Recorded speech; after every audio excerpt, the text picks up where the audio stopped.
the Lord.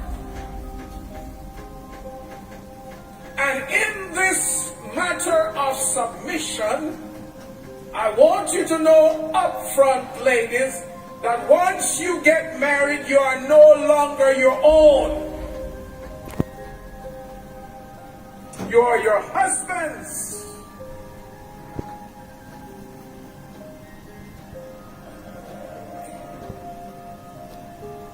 You understand what I'm saying, Claudine? And I emphasize that because I saw in court the other day on TV where a lady sued her husband for rape. And I would say to you gentlemen, the best person to rape is your wife. But then now it has become legalized, rape. I don't understand how you belong to somebody and they are all right.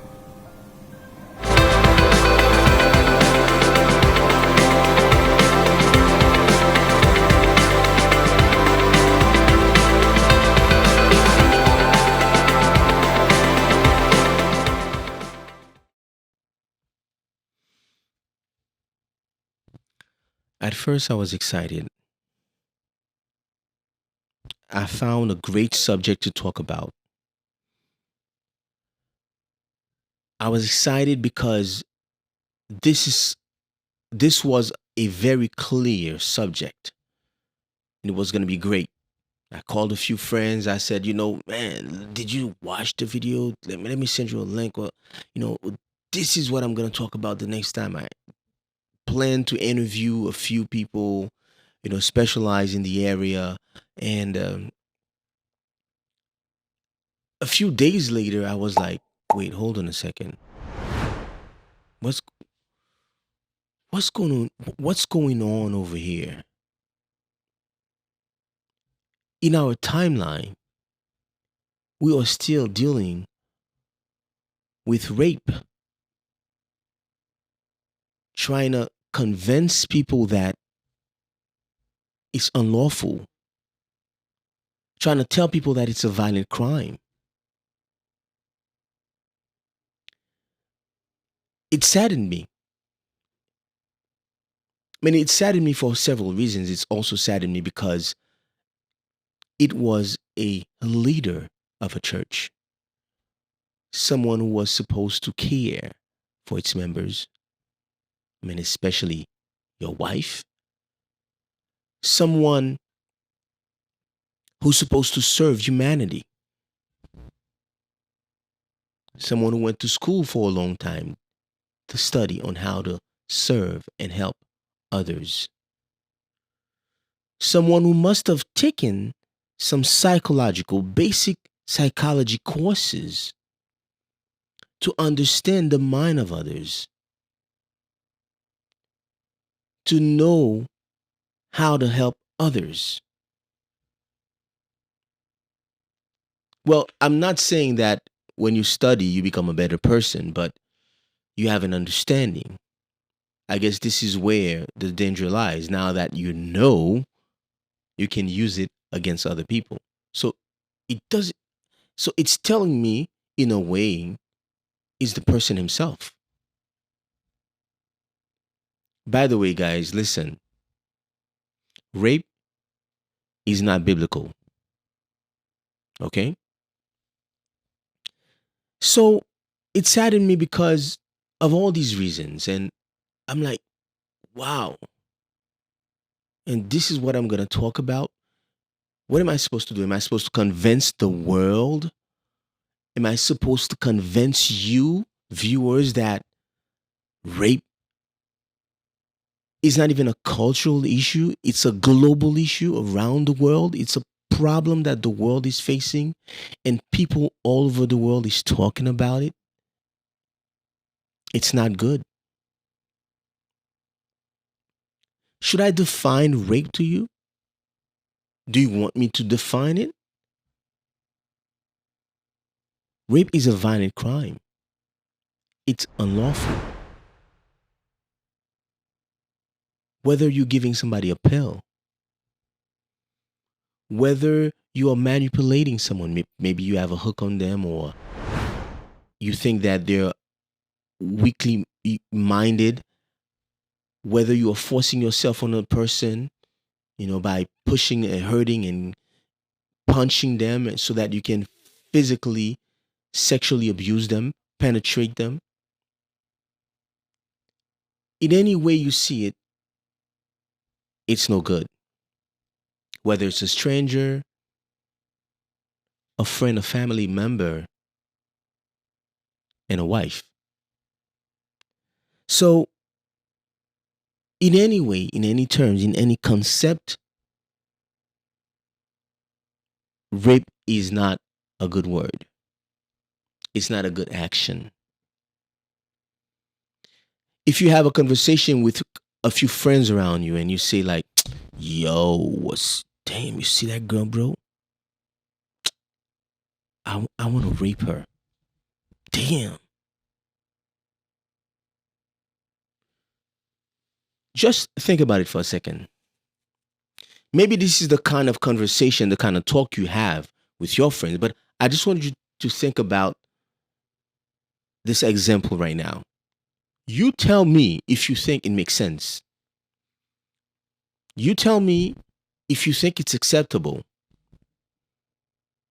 Now you can say, "Hey, man, you see this girl right now, bro? Like, yo, she can rape me, man."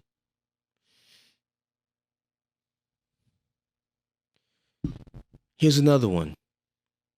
Yo, I want to give her a pill, man. I want to give her a pill, bro. Like, I want to put her to sleep. Damn. I'm really trying. I'm not really good at this, but I just want to analyze and see this example, and you let me know if it works for you, if it makes sense, if it's acceptable. If I were to have any friends to make a statement like that as a joke, I would be looking at you very funny, and I'm like, I would say something. I would say something. So we live in a globalized world, not living in a society or a culture, or what you're gonna tell me it's acceptable in some cultures and blah blah blah, whatever it is, however you want to apply it. Among husband and wives, it's acceptable. We live in a globalized world. Like, the world is watching you, and we know all over the world that rape is unacceptable.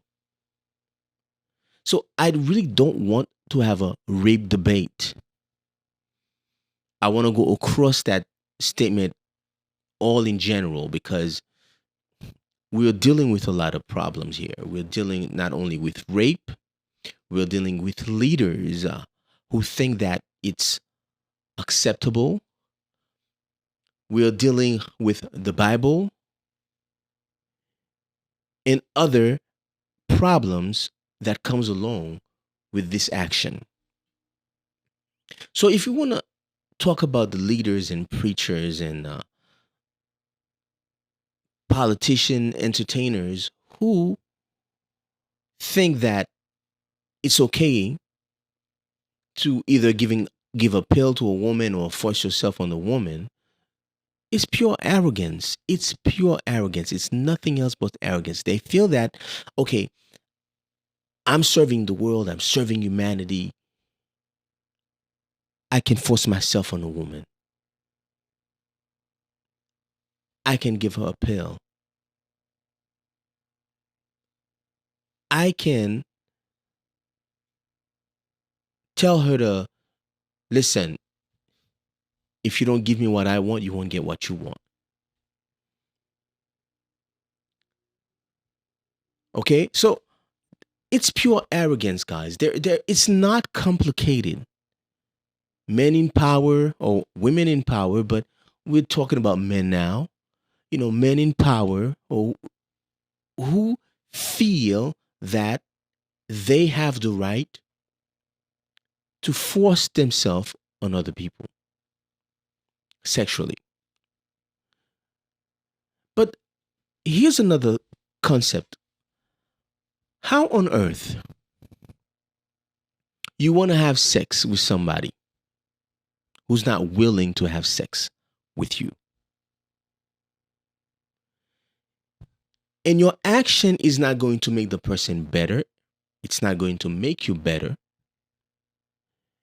It's only gonna put fear permanently, fracture the person's mind, permanently fracture the person's mind. Even though the person may be able in the future to live with it, to accept it, but it's a permanent fracture, permanent psychological damage, trauma. It's also going to create a tons of other issues within the community, not only in the person but within the community. So you tell me how someone who's unwilling to have sex with you and then you want to rape the person and you think it's okay. I mean, you know it's not a good thing, because I'm sure you wouldn't walk in public and say, "Oh yeah, I rape women or I rape my wife." You know, so I'm just trying to understand where this idea is coming from. So leaders and, you're talking about politicians, you're talking about preachers, you're talking about entertainers, anybody who are in a high position and they want to sexually abuse others. It's pure arrogance. Okay, again, it's pure arrogance. It's not complicated. So now let's quickly talk about the Bible. I'm gonna try to make this really short, because I don't want to make this a biblical issue, because it is not a biblical issue. Rape is not biblical. All right. So the preacher said, um, "Wives, you must submit yourself to your husband as unto the Lord." So when it comes to the matter of submission, you are no longer your own. Guys, this is what you're gonna do for me, okay? You're gonna read the rest of this chapter. Read the rest of this chapter and you tell me what it says. Now, another thing about this book, the Bible. The Bible is a powerful book. For centuries, we've used the Bible in all senses. The book can be evil, and the book can be very, very good. So it's a powerful book. My personal experience with the Bible, I find it to be very, I call it the book of wisdom, pure poetry. But before I get there, I have to say to you that the Bible was not written for you and me. It wasn't. It was written centuries ago to another group of people with a different context. So every time you're reading or you're studying the Bible, which I do recommend you study, so that you can understand, you have a better understanding of what you're reading. When you are studying the Bible, you always have to look at the context, to whom it was said, when it was said, and why it was said. Now, many times we can use the principles. That's why I call it a book of wisdom. We can use the principles of these ideas so that we can apply them in our lives. The idea of praying and using the Bible and reading and studying is to use this book so that you can become a better person. If we agree that rape is not biblical, rape is no good, It creates a permanent psychological trauma to another individual. It creates depression. So why are we using rape? Why are we raping other people? Why are we raping our wives? Your wife is going to be happy. So you're going to be a better person, because if you are using logic and you're saying that the Bible is supposed to make me a better person, and I find myself raping other people, then there is a problem. There is a controversy. If a pastor tells me to do something that is supposed to be biblical, or he had a revelation, did I ask questions? Did I say, does this make sense? Is this going to make me a better? True story, like pastor who told a bunch of women to go by the beach, turn around, and he's gonna lick their booty.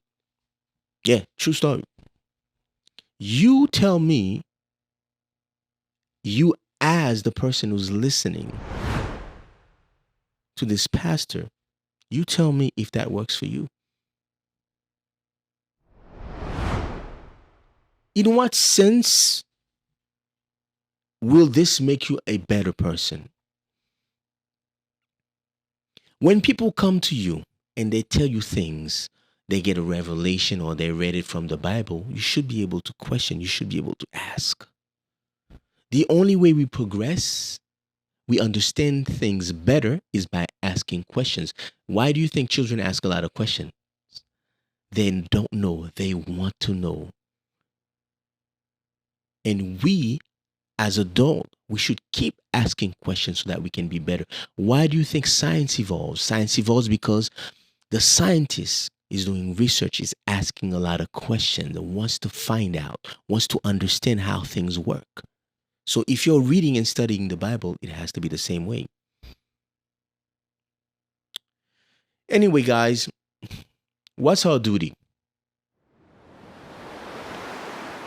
Our duty as human beings is to create a better environment for each and every person around us, especially those closer to us: wives, sisters, daughters, cousins, young ones, like the teenagers, the children, the people close to us. We have to create a better environment for them. And the people in our community, we have to create a better environment for them. So we have to say out loud that rape is not good. The concept of forcing yourself on your wife is not good. So I don't think it's complicated, and I don't find it necessary to talk to other people about that. You should know that. It's your job to make the world a better place. And if you find yourself, you have this issue, you have this issue, get help. Get help. There's help out there. Keep fighting the good fight. Be better so that the world can be better, so that we don't have to keep going through the same problems we're going through. Do your part and you'll see it'll make a big difference. So thank you for watching the show. Please share it, guys. Talk to other people about this. Leave a comment below. Tell me your thoughts. I'm going to read every comment. Tell me your thoughts about this issue that we're dealing with. Raping the wives or raping the people that we know. Okay? So thank you. Be good to yourself and be good to others. Until next time.